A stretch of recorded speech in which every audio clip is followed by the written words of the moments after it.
Вземете адаптер B. Повдигнете рамото на чистачката. Ако не е възможно, моля, консултирайте се с ръководството на автомобила си.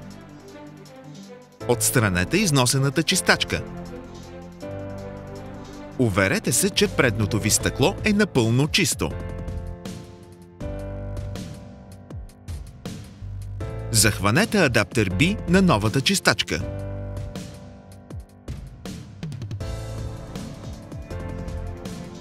Прикрепете новата чистачка към рамото на чистачката, както е показано.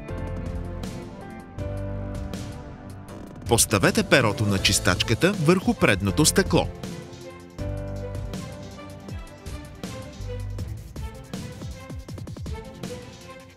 Тествайте, за да се уверите, че новата чистачка работи правилно.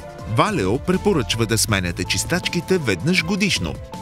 Когато е възможно, рециклирайте, като поставите опаковката в подходящия контейнер.